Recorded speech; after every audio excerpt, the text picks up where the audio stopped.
मी सध्या आहे कारगिल क्षेत्रातल्या सँडो टॉप हिलवर आणि ही जी हिल आहे ती जमिनीपासून म्हणजे ग्राउंड लेवलपासून 17,000 फुटांपेक्षा जास्त आहे. त्यामुळे आता ही या ठिकाणी कडाक्याची थंडी आहे. माझ्या शेजारी तुम्ही जो बघताय ही टायगर हिल आहे. कारगिलच्या युद्धामध्ये सगळ्यात कठीण जे युद्ध चाललं आणि जवळपास दीड पावणे 2 महिना जी टायगर हिल्स भारताच्या सैनिकांना कॅप्चर करायला वेळ लागला तीच ही टायगर हिल आपण बघू शकतो.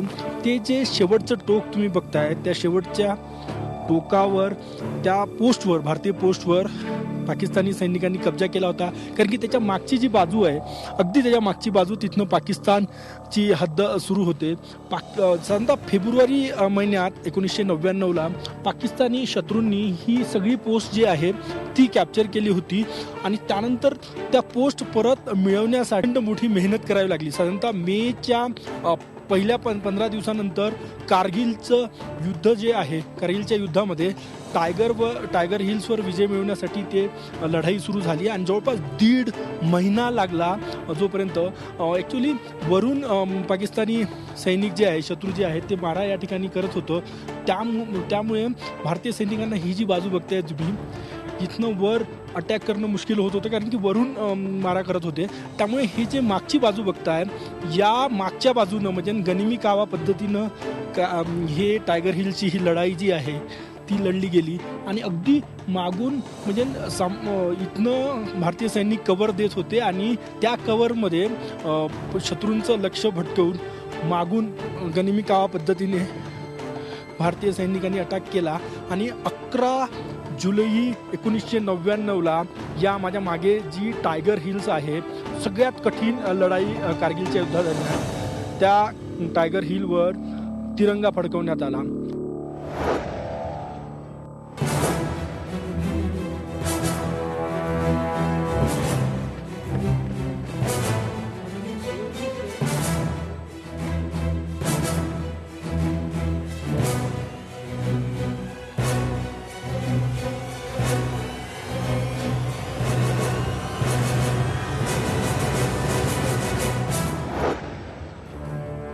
कारगिल युद्धाच्या वेळेस या वातावरणाशी समरूप होण्यासाठी भारतीय सैनिकांना काही वेळ लागला. बऱ्याच जणांना इथलं वातावरण जे आहे ते सूट झालं नाही. त्यामुळे आता इथे या बॅटलफील्डवर कारगिल स्कूल खोलण्यात आलं. बॅटल स्कूल आहे आणि तिथे अशा प्रकारे या वातावरणामध्ये म्हणजे इथे -35 ते 40 डिग्री टेम्परेचर असतं, बर्फ असतो आणि या सगळ्या वातावरणात या सैनिकांनी शत्रूंवर वार करायचा आहे या सैनिकांना. त्यामुळेच आपण बघू शकतो अशा प्रकारे कठीणातल्या कठीण परिस्थितीमध्ये कशा प्रकारे सराव केला जातो. तो सराव या बॅटलफील्डवर करून घेतला जातो. हे दृश्य तुम्ही बघू शकता. या द्रास क्षेत्रामध्ये जे कारगिल बॅटल स्कूल आहे तिथलं हे दृश्य आहे आणि अशा प्रकारे अशा परिस्थितीने कारगिल वॉरसारखी घटना पुन्हा घडली तर या विपरीत परिस्थितीतही आपण शत्रूंवर मार करू शकू आणि विजय मिळवू शकू. त्यासाठी कठीण परिस्थितीमध्ये अशा विपरीत वातावरणात भारतीय सैनिकांना सराव करावा लागतो. कारगिलच्या या युद्धामध्ये जे शस्त्र वापरले जातात त्या शस्त्राचा काय वापर आहे ते आम्ही तुम्हाला दाखवतो. आपल्यासोबत विक्रमजी आहे, त्यांना विचारूया आपण नेमके काय उपयोग आहे याचा, काय सांगणार सर? ये सबसे पहले नाम इसका आइस एक्स है. इसे बर्फ़ की कुल्हाड़ी भी कहते हैं. इसका इस्तेमाल हम आइस क्राफ्ट या बर्फीले इलाके में करते हैं जो कि हमारा क्या है हैंड होल्ड का काम करता है. इसकी मदद से हम क्या है 70 से लेकर 90 डिग्री बाल के ऊपर आसानी से क्लाइंबिंग कर सकते हैं. नेक्स्ट इसका नाम अवलांच रॉड. ये इसका भी हम इस्तेमाल आइस क्राफ्ट में या बर्फीले इलाके में करते हैं. जब हमारा साथी कोई अवलांच की चपेट में आ जाता है तो हम इसकी मदद से इस प्रकार से प्रोबिंग करते हम हमारे साथी को ढूंढ निकाल सकते हैं. ये बताइए इसका क्या.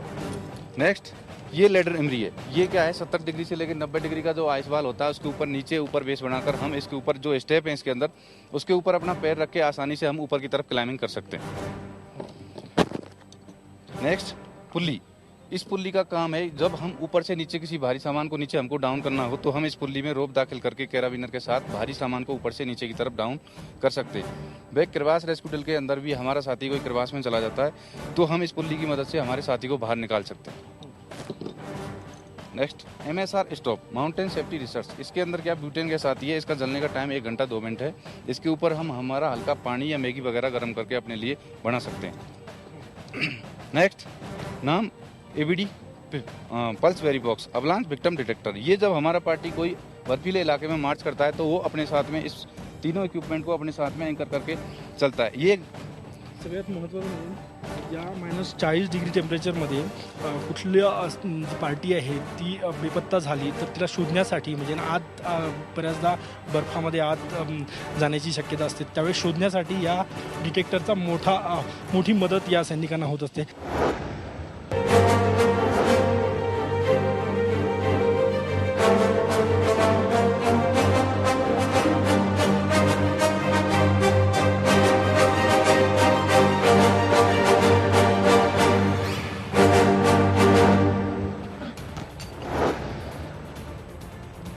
कारगिलच्या युद्धामध्ये भारतीय जवानांना भारतीय सैनिकांना शत्रूंच्या पूर्वी म्हणजे लढाई ॲक्च्युली बॅटलफील्डमध्ये लढाई होण्यापूर्वी या उंच अशा पहाडांशी लढावं लागलं, कारण की 15-15, 17-17 किलोचं शस्त्रसाठा घेऊन या पहाडांवर चढणं तितकंच कठीण होतं। त्यामुळे सगळ्यात मोठं चॅलेंज जे आहे ते या पहाडांवर अशा रस्तीच्या साह्यानं रस्ता करणे आणि मग जे आहे ते वर जाणे। आणि दिवसा सगळे हे भारतीय सैनिक जे आहेत ते द्रास, तोलोलिंग असो, टायगर हिल असो या पहाड्यांवर चढू शकत नव्हते, कारण की वर जे दिसतंय तुम्हाला तिकडे पाकिस्तानी सैनिक होतं, शत्रू होते, त्यामुळे ते वरून मारा करत होते, फायरिंग करत होते। त्यामुळे रात्रीच्या अंधारात इतक्या कठीण पहाडांवर चढणं सगळ्यात मोठं चॅलेंज होतं।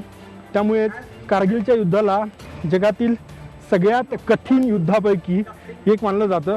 मी 10 फूट चढायलाही माझा श्वास भरतोय, तर आपले इतके मोठे सैनिक या टेकड्यांवर चढले आणि शत्रूंना पिटाळून लावलं। आणि शेवटचा दिवस होता तो 26 जुलै 1999, ज्या दिवशी शेवटचा विजय झाला आणि त्याच दिवशी कारगिल विजय दिवस म्हणून साजरा केला जातो।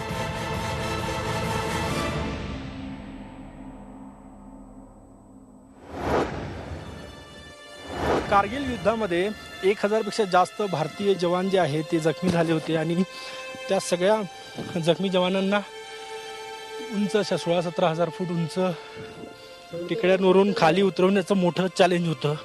ते कशा प्रकारे उतरवलं जात होतं हे बघा, याचा डेमो या ठिकाणी बघू शकतो। रस्सीच्या साह्यानं अशा प्रकारे जे आहे ते कॅज्युलिटी जी आहे त्या खाली उतरवल्या जात होत्या। हे बघा क्या उंच पहाडांवरून, हे बघा एक भारतीय सैनिक या ठिकाणी डेमो देतोय। अशा प्रकारे कॅज्युलिटी जी आहे त्या खाली उतरवल्या जात होत्या। हे बघा अशा प्रकारे कारगिल युद्धामध्ये भारतीय जवान जे आहेत जे जखमी झाले होते त्यांना अशा प्रकारे हे बघा या रस्सीच्या साह्यानं अशा प्रकारे एक झुला तयार करून यावरून खाली पाठवलं जात होतं।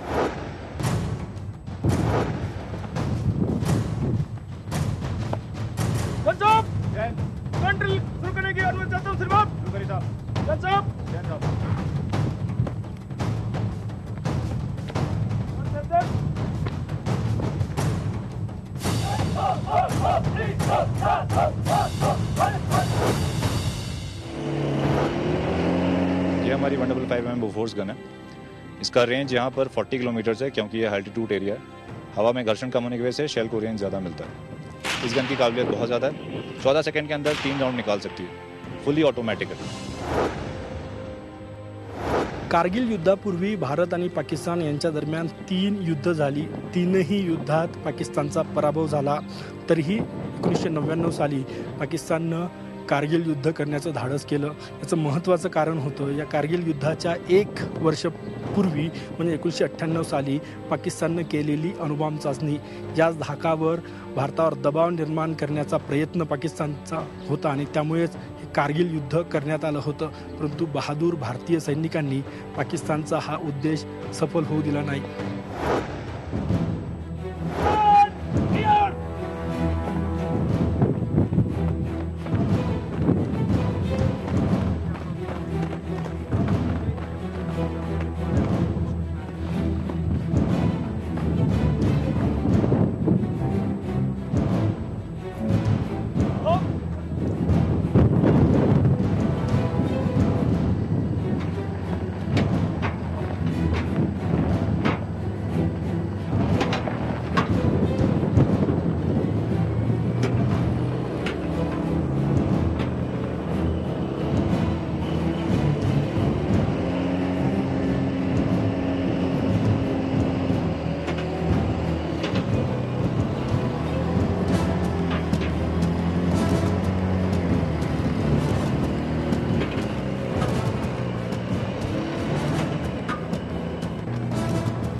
1999च्या कारगिल युद्धात जी महत्त्वाची गन होती हीच ती बोफोर्स गन.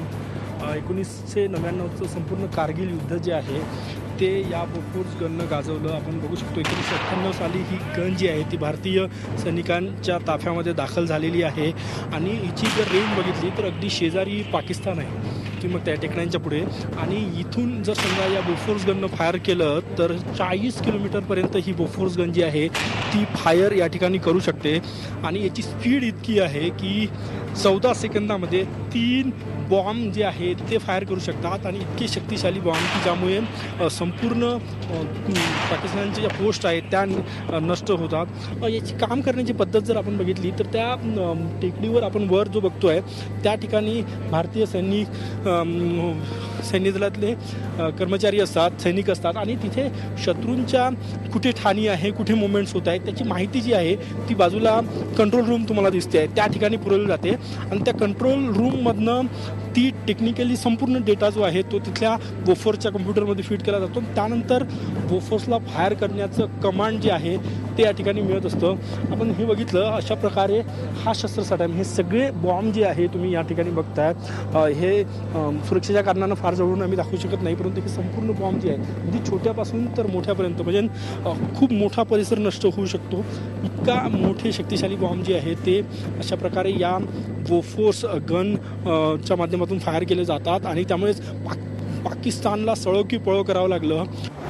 कारगिल युद्धाचं जे महत्त्वाचं कारण मानलं जातं तो हा नॅशनल हायवे क्रमांक 1 तुम्ही इथे बघताय.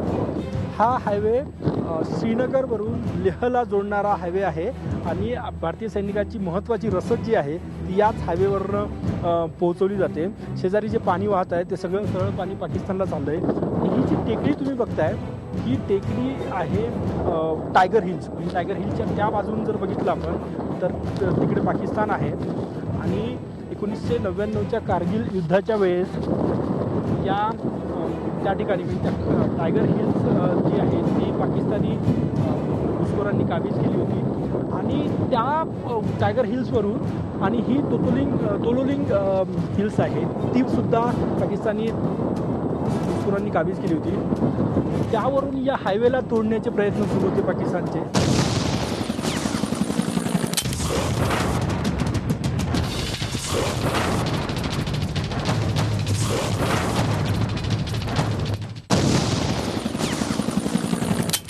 कारगिलमध्ये भारतीय सीमा भागामध्ये पाकिस्तानी घुसखोरांनी घुसखोरी केली. ते घुसखोर पहिल्यांदा बटालिक सेक्टरमधील गरकोन गावातील ताशी नामग्याल या मेंढपाळाला पहिल्यांदा दिसले. त्याचं एक जनावर जे आहे ते त्या भागामध्ये हरवलं होतं. ते जनावर शोधण्यासाठी ताशी नामग्याल त्या पहाडांवर गेला, परंतु त्याला पाकिस्तानी सैनिकांची हलचल दिसली. खाकी कपडे घातलेले काही 6 लोक त्याला दिसले. त्यानंतर तो पळत सगळं ती पहाडी जी आहे ती उतरून खाली आला आणि त्याने ती सगळी गोष्ट जी आहे ती भारतीय सैनिकांना सांगितलं. परंतु सुरुवातीला भारतीय सैनिक त्याच्यावर विश्वास ठेवत नव्हते, परंतु नंतर त्यांनी आपल्या पत्नीची शपथ घेतली की या ठिकाणी काही भारतीय हद्दीमध्ये पाकिस्तानी सैनिक आहे, पाकिस्तानी घुसखोर आहे. त्यानंतर भारतीय सैनिकांच्या हालचाली सुरू झाल्या आणि खऱ्या अर्थानं पहिल्यांदा त्या गरकोन गावातल्या त्या मेंढपाळाला पाकिस्तानी सैनिकांनी घुसखोरांनी भारतीय हद्दीमध्ये घुसखोरी केल्याचं निदर्शनात आलं होतं.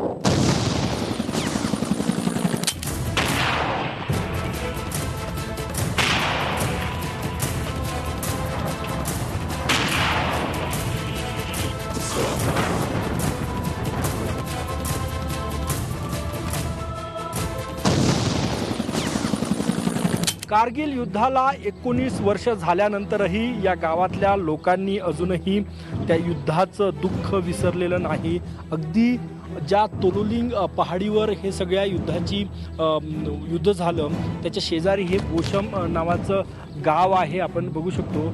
आणि या गावात त्यावेळेस शत्रूंकडून पाकिस्तानी सैन्यांकडून मोठ्या प्रमाणात बॉम्ब फेकण्यात आले होते. त्यामुळे हे संपूर्ण गाव तेव्हा खाली करण्यात आलं होतं. त्या घटनेला 19 वर्ष पूर्ण झाले. 1999चं ते कारगिल युद्ध. तरी आजही या गावामध्ये त्या कारगिल युद्धाची साक्ष देणारे हे घरं दिसतात. या आजूबाजूलाच या ठिकाणी मोठ्या प्रमाणात बॉम्ब ब्लास्ट करण्यात आले होते पाकिस्तानकडून आणि त्याचं दुःख आता इथल्या काही लोकांनी सांगितलेलं आहे. सब छोड़कर हम चले गए थे. दुश्मन कहाँ थे, कहाँ से गोलाबारी कर रहे थे? दुश्मन के तो आता था, वहाँ से आता था, यहाँ से जाता था. गोलाबारी कहाँ से आ रही थी? वहाँ से आ रहा था, वहाँ से आ रहा था. इस जगह से उस जगह से, वहाँ से पाकिस्तान से गोला था, यहाँ से भी गोला किया. मुझे पुलिस बनना है और देश की रक्षा करना है और मुझे बहुत बड़ा आदमी बनना है. ये बहुत लड़ाई हुई थी यहाँ कारगिल की, बताते हैं आपके घर की? हाँ बताती है, थोड़ा थोड़ा बताती है. क्या लगता है, डर लगता है? डर तो बहुत लगता है. थोड़ा थोड़ा लगता है. डर लगता है जी. लड़ाई हो गया, हमें फौज ने ले गया इधर से, घोड़े लेकर आ जाओ, सामान लेकर जाना है उधर पोस्ट में. तो हम पोस्ट में गया था जनाब. तो हमने 99 में पोस्ट का हिमायत किया था, राशन ले गया था. तो हम उधर ही बैठ गया था. तो उसके बाद हम 10 दिन के बाद वापस आ गया था घर में. क्या हो रहा था तब वहाँ लड़ाई हो रही थी. तो पाकिस्तान आकर था इधर ही कॉलोनी में, टाइगर हिल में. तो हम उधर गया था. तो उधर तो लड़ाई शुरू हो रहा था. 19 वर्षानंतरही या गावातले लोक जे आहे ते दुःख जे आहे त्या वेदना अजूनही विसरलेल्या नाही. कारण की या बोशंग गावातून सगळ्या गाव खाली करण्यात आलं होतं कारगिल युद्धाच्या वेळेस. आजही त्यावेळेची घरं आहे, लोक आहे आणि त्या कटू आठवणी अजूनही सांगतात.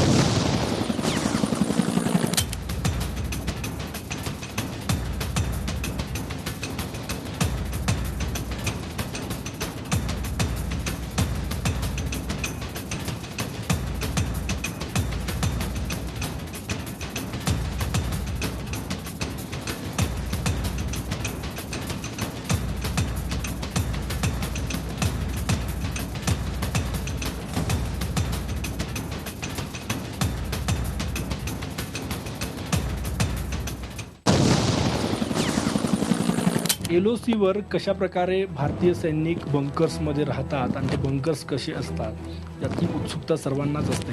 देशाचं संरक्षण करणारे सैनिक बघा तुम्ही कशा परिस्थितीमध्ये राहते. हे भारत आणि पाकिस्तान सीमेवरचे भारतीय जवानांचे हे बंकर्स आहे आणि हे इतके मजबूत स्थितीमध्ये आहे की वर समजा बॉम्ब जरी फेकला शत्रूने तरी खाली कुठल्याही सैनिकांना हानी होणार नाही. इतक्या मजबूत परिस्थितीमध्ये हे सगळे तयार करण्यात आले. हे आणि ह्याच्या पोस्ट हे बघताय तुम्ही, हे दोन्ही भारतीय सैनिक जे आहे 24 तास या बंकर्समधनं शत्रूंवर नजर ठेवली जाते आणि 24 तास या ठिकाणी भारतीय सैनिक जे आहे ते तैनात केलं जातं. जमिनीमध्ये हे जे बंकर्स आपण बघतोय हे जमिनीमध्ये हे बंकर्स तयार करण्यात आलं. खुफिया गुफा कशी असते त्याप्रमाणे हे बंकर्स असतं आणि छोटे छोटे रस्ते. बंकरची ही एक रूम मी तुम्हाला दाखवली आणि हे बघा ही बंकर्स हे बघा अशा प्रकारे किती मजबूत परिस्थितीमध्ये हे तयार करण्यात आलं. म्हणजे हे बघा रॉड आहे लोखंडी. समजा इथे बॉम्ब जरी बाहेरून फेकला तरी आत कुठेही जी आहे ती हानी होणार नाही अशा प्रकारे हे बघा बंकर्स जे आहे. आणि इथे -40 डिग्री तापमान असतं हिवाळ्यामध्ये, सगळीकडे बर्फ असते आणि अशा परिस्थितीमध्ये सीमारेषांचं किंवा LOCचं संरक्षण करण्याची जबाबदारी या सैनिकांवर आहे. आणि ते अशा परिस्थितीत शत्रूंवर वार करण्यासाठी अशा प्रकारे या छुप्या बंकर्समध्ये ते असतात. हे बघा हा बंकर्स आहे, मी तिथनं सुरू झाला हा बंकर्स माझ्या मागून आणि हा बंकर्स सुरू झाला आहे. किती बडं म्हणजे हे भूमिगत घर आहे भारतीय जवानांचं. हे बघा ही सगळी तुम्ही लांबच लांब खोल जी हे दिसतंय हे दरी जशी असते तसे हे बंकर्स सगळे भूमिगत बंकर्स जे आहे ते या ठिकाणी तयार करण्यात आलेले आहेत. आणि या बंकर्समधून जे आहे तिथे 24 तास भारतीय सैनिक तैनात असतात. कारगिल युद्धाच्या वेळेस असे काही बंकर्स जे आहेत ते पाकिस्ताननी ताब्यात घेतले होते, परंतु आपल्या बहादूर सैनिकांनी 2.5 महिन्याची कारगिल लढाई लढली आणि हे बंकर्स ताब्यात घेतले. आत्ता 24 तास म्हणजे पूर्वी 1999च्या पूर्वी हिवाळ्यामध्ये या बंकर्समध्ये भारतीय सैनिक नसायचे, परंतु आता 24 तास वर्षभर या ठिकाणी भारतीय सैनिक असतात आणि त्यांचे हे बंकर्स अशा प्रकारे तयार करण्यात आलेले आहे. थेट बॅटलफील्डवरून कॅमेरामॅन सुजित राठोडसह गजानन माटे, TV9 मराठी.